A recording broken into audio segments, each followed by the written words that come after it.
Setelah Indonesia memproklamasikan kemerdekaannya pada 17 Agustus 1945, Belanda berusaha kembali menjajah Indonesia dan sempat terjadi konflik. Nah, konfliknya ini adalah konflik bersenjata dan juga diplomasi.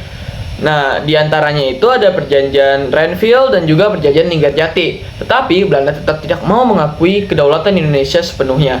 Akhirnya, melalui konferensi meja bundar atau KMB di Den Haag pada 27 Desember 1949, Belanda akhirnya mau mengakui kedaulatan Indonesia dengan satu syarat, yaitu Indonesia berbentuk negara federal atau RIS. Maka Konstitusi RIS 1949 mulai berlaku dan menggantikan UUD 1945. Kondisi politik tidak stabil karena banyak negara bagian seperti negara Indonesia Timur, negara Pasundan, dan lain-lain adalah buatan Belanda untuk melemahkan RI. Rakyat tidak setuju dengan bentuk negara federal serikat karena dianggap hasil politik pecah belah Belanda.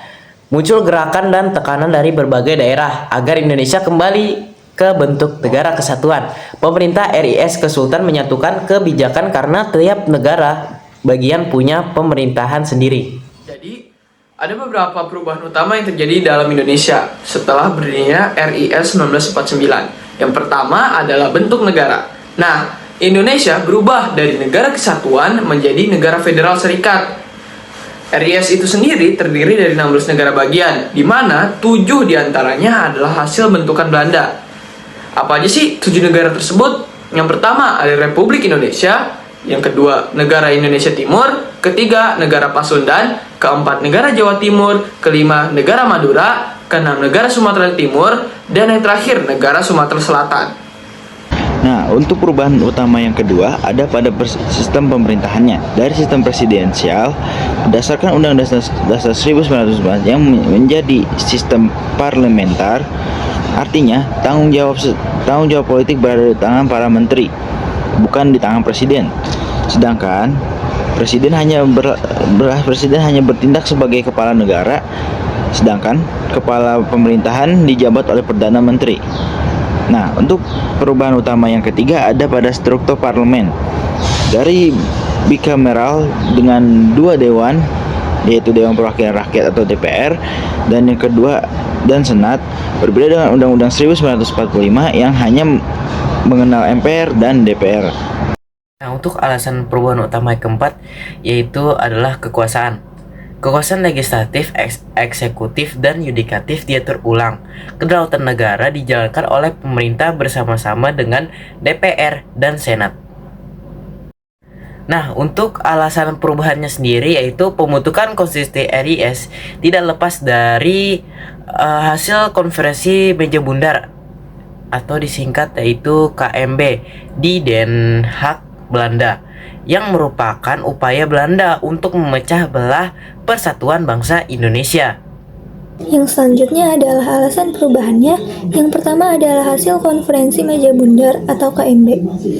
Konstitusi Republik Indonesia Serikat atau RIS lahir sebagai salah satu hasil dari konferensi meja bundar yang diadakan pada tahun 1949 antara Belanda dan Indonesia. Dalam perundingan tersebut, akhirnya Belanda mengakui kedaulatan Indonesia dengan syarat Indonesia harus berbentuk negara federal bukan kesatuan. Pembentukan negara federal ini sebenarnya merupakan sebuah strategi politik Belanda agar mereka tetap memiliki pengaruh di Indonesia melalui negara-negara bagian yang dibentuk. Meski demikian, meskipun Indonesia telah merdeka secara resmi, Belanda masih berupaya mempertahankan kendali yang tidak langsung atas wilayah Indonesia. Yang kedua adalah ketidakpuasan Belanda. Setelah kemerdekaan Indonesia diproklamasikan, Belanda tidak sepenuhnya rela untuk melepaskan kekuasaannya atas wilayah jajahannya. Melalui konstitusi RIS, Belanda mencoba melemahkan kekuatan Republik Indonesia dengan membangun negara-negara bagian yang mudah dikendalikan.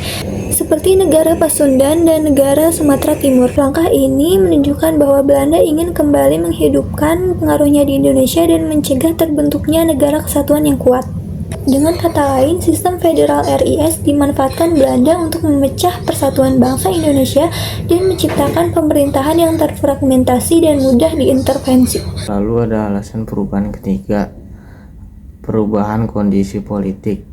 Perubahan konstitusi juga didorong oleh perubahan kondisi dan kebutuhan politik pasca kemerdekaan. Namun perubahan ini lebih banyak didikte oleh kepentingan politik Belanda, bukan oleh aspirasi murni rakyat Indonesia. Lalu ada dampak perubahan. Dampak positifnya adalah pengakuan kedaulatan oleh Belanda secara resmi adalah dampak utama dari KMB yang melahirkan RIS. Ini menjadi tonggak penting pengakuan internasional terhadap kemerdekaan Indonesia.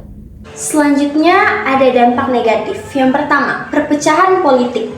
Rakyat Indonesia terutama di negara-negara bagian merasa tidak puas dan tidak ingin terpecah belah. Hal ini memicu gerakan-gerakan pembubaran RIS dan kembali ke bentuk Negara Kesatuan Republik Indonesia atau yang biasa kita kenal sebagai NKRI.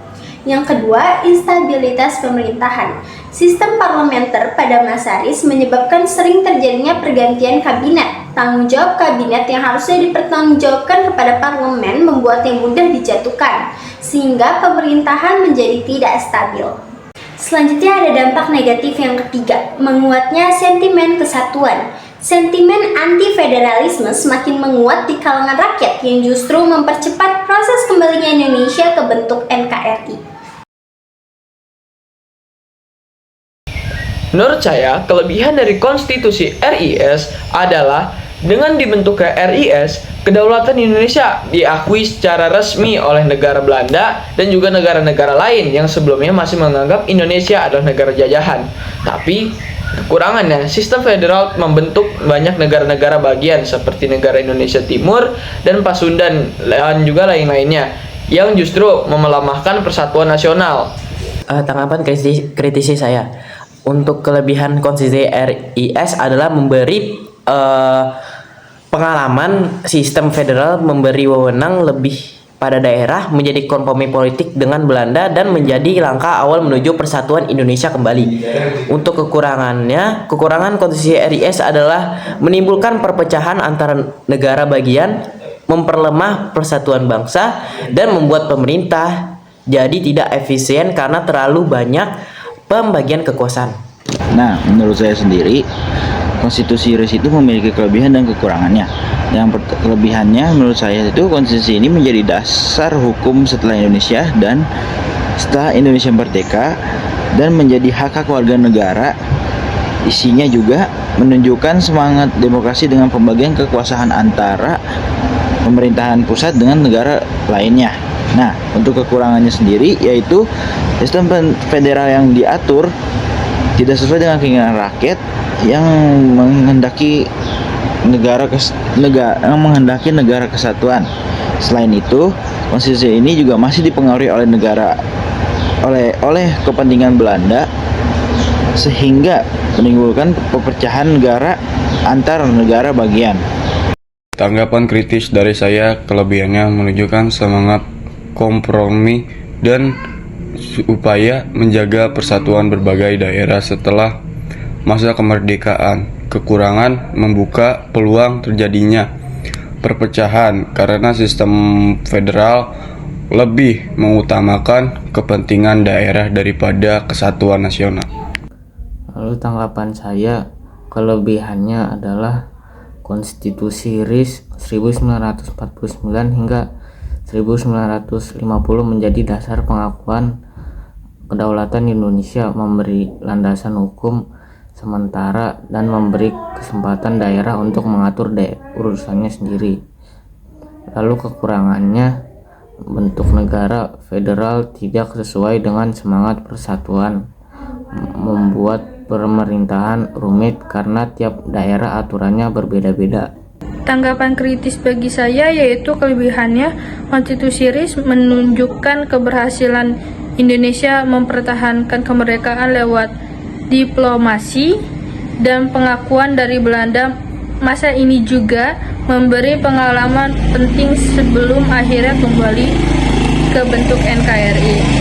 Lalu kekurangannya yaitu bentuk negara federal ini membuat Indonesia terpecah dan persatuan bangsa terjadi terganggu. Selain itu, sistem parlementer yaitu belum cocok karena masih ada kondisi politik.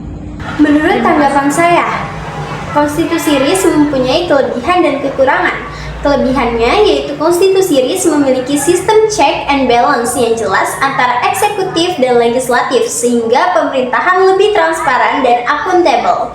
Namun kekurangannya konstitusi ini tidak mencerminkan aspirasi rakyat karena merupakan hasil tekanan Belanda melalui KMB dan menciptakan bentuk negara federal yang tidak sesuai dengan semangat persatuan sehingga tidak mendapat dukungan rakyat dan hanya bertahan singkat. Menurut saya, kelebihan dari masa konstitusi RIS adalah Indonesia bisa diakui kedaulatannya sepenuhnya oleh Belanda dan mulai menjalankan pemerintahan secara demokratis dengan sistem parlementer. Namun kekurangannya, bentuk negara federal malah membuat Indonesia menjadi terpecah belah, pemerintahan tidak stabil, dan banyak daerah yang merasa tidak bersatu. Oleh karena itu, sistem RIS tidak bertahan lama dan digantikan oleh negara kesatuan yang lebih sesuai dengan semangat persatuan bangsa.